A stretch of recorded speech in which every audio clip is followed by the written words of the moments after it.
Wala nang maraming paligoy-ligoy pa, diretso sa punto na. Maiksi lang ang komentaryo, pero diretso sa punto. Maraming kuro-kuro, may tiwali, may totoo. Dito, sa puntong diretso tayo. Punto, diretso.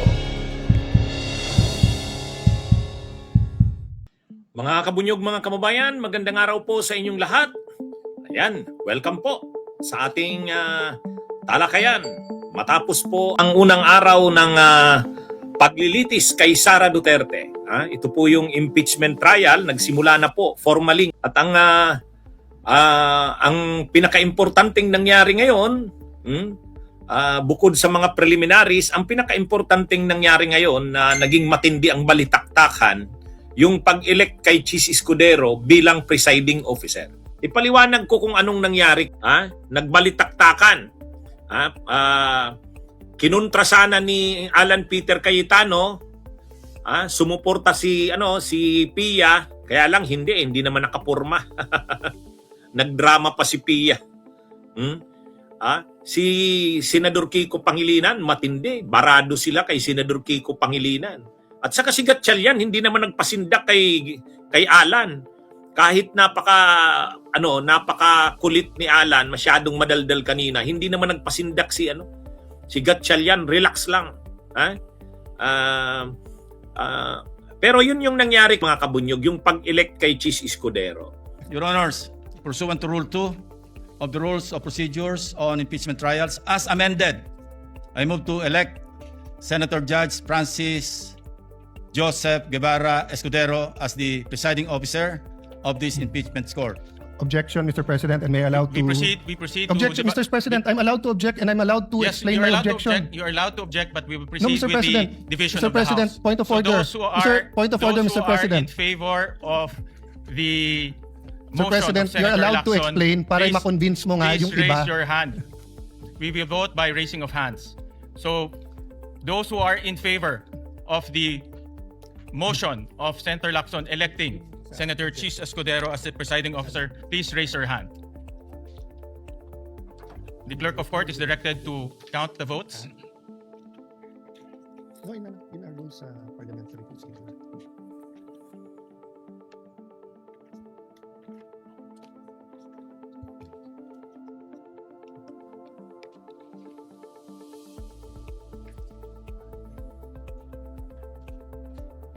How many?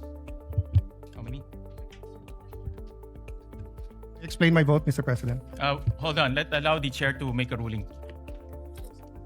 Those who are against to the motion of Senator Lacson electing Senator Chis Escudero as the presiding officer, please raise your hand.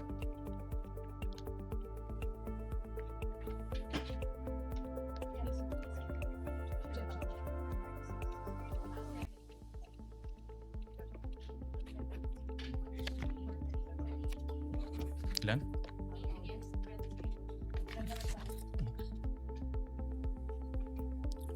The official count is 12 in favor, 8 against. The majority, those who are in favor, has it. Mr. President, The may I court explain? resolves to elect Senator Chis Escudero as presiding officer of the impeachment court. The duly elected presiding officer shall, under the same oath taken on May 18, 2026, immediately assume and exercise all powers, functions, duties, and prerogatives pertaining to or vested in a person presiding over the impeachment trial under the rules of procedure on impeachment trials, as amended, and shall give full effect to the powers inherent to the courts under Rule 135, Section 5 of the Rules of the Court. Ano ba ang nito? Ano ang significance ba nito? Ano ba talagang nangyari? Mga kabunyog, yung ideya na yan na si Chis ang mag-preside, gawing presiding officer, nung mga nakaraang linggo pa yan, pino-float na yan. Varied ang reactions dyan. May pro, may cons. May pros and cons yan. Mayroong pabor, mayroong kontra. Nung una, ang sabi ni Senador Win Gatchalian, siya ang magpipreside. Bilang Senate President, siya ang magpipreside. Pero yung una, yung pagbubukas ng impeachment, si Win Gatchalian pa ang nagpreside bilang Senate President. Pero nag-motion si Senador Ping Lacson na nag-motion siya na ninonominate niya si Chis Escudero para maging presiding officer. So yan yung naging mainit na issue kanina. Kinontra siyempre ni Alan Peter Cayetano, sumausaw din si Ruben Padilla, sinigundahan ni Pia Cayetano si Alan Peter, yung kapatid, pero wala ring nangyari. Ano ang issue? Bakit inelect nila si Chis Escudero? Mga kabunyog, totoo naman na ang impeachment, hindi naman obligado na lawyer ang mag-preside. Hindi naman. Kaya lang, sa sitwasyon kasing ito, sa totoo lang, tingnan nyo naman si Pia Cayetano, tingnan nyo naman si Alan Peter. Day 1 pa lang yan. Wala pang mga testigo, wala pang ebidensya. Masyado ng mga agresibo. Talagang nagre-raise ng mga technical matters, procedural, legal matters. Mahirap talaga kung ang presiding ay hindi lawyer. Pwedeng hindi lawyer ang mag-preside, pero masyadong polarized itong impeachment na ito. Mga kabunyog, dapat sana yung mga senator judges hindi naman masyadong agresibo o makita mo yung banggaan. Dapat bilang senator judges, lahat collectively sila yung mga judges, pero dito hindi. Talagang ang ginagawa nila Alan Peter Cayetano, nila Pia Cayetano, mga abogado yan, kapwa sila abogado, talagang ginagamit yung alam nila sa batas para maipilit yung kanilang gusto. Mahirap sa isang presiding officer pagka ganyan. Pangalawa, dahil napaka-polarized ng ito, napaka-politically polarized talaga, mga kabunyog, mga kababayan, kahit yung defense at saka yung prosecution, magbabalitaktakan talaga lagi dito. So laging magkakaroon dyan ng maraming legal issues, legal questions, mga legal matters na pagka hindi abogado ang presiding officer, baka ipahiya nila Alan Cayetano kung ano-anong mga issues ang i-raise niyan. Ad hominem na grabe na ang daldal ni Alan, gayon din si Pia.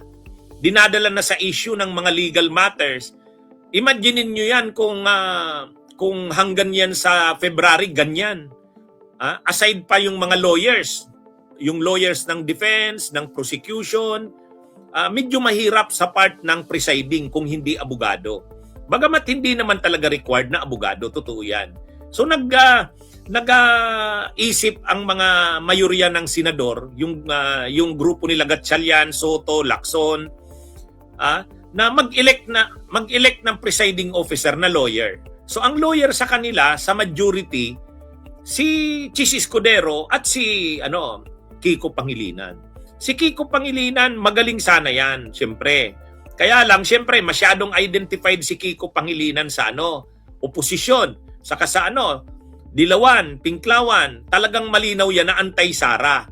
Baka maging issue na sabihin nila ang presiding officer kilala ng anti-Duterte, anti-Sara.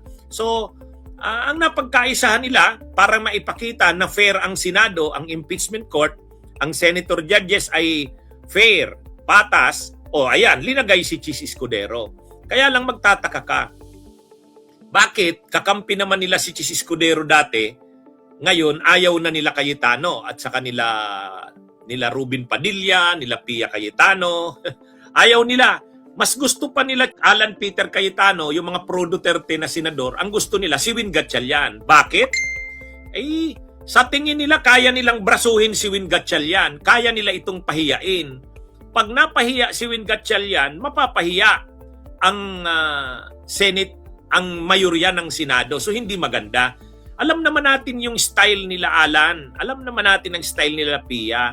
Gusto nila si Gatchalian ang mag-preside kasi nila ito, kaya nila itong paikutin, kaya nila itong brasuhin, kaya nilang pahiyain. Kaya yan mga kabunyog. Mabait si Gatchalian . Kaya dito ang nangyari, pinili na lang nila si Kiko. Sana pwede. Kaya lang ang problema naman kay Kiko nga, baka mamarkahan na ang impeachment court ay anti-Duterte kasi kilalang anti-Duterte si Kiko. So ang compromise talaga si Chis Escudero. Bagamat may mga issue din kay Chis Escudero, yung mga oposisyon, yung mga Pinklawan, Dilawan, ayaw nila kay Chis kasi yan yung pasimuno nung fourth with hindi sinunod yung fourth with noon.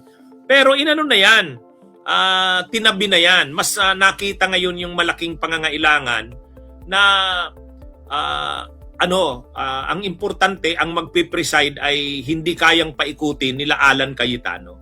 Hindi kasi talaga kayang paikutin nila Alan Cayetano, si Chis Escudero. Una, abogado yan. Pangalawa, masama ang loob nila Alan Cayetano at saka ng mga pro-Duterte kay Chis.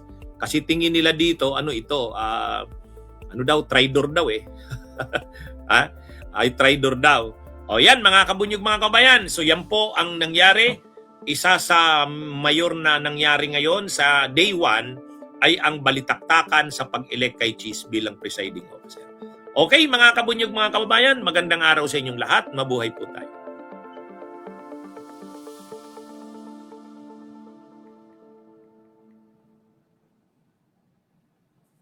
Bunyog, bunyog, halikan na kasama ka. Bunyog, kapag buklod ay may pag-asa. Luzon, Visayas, Mindanao, isa ang pananaw. Sa bagong Pilipinas ang bunyog isisigaw.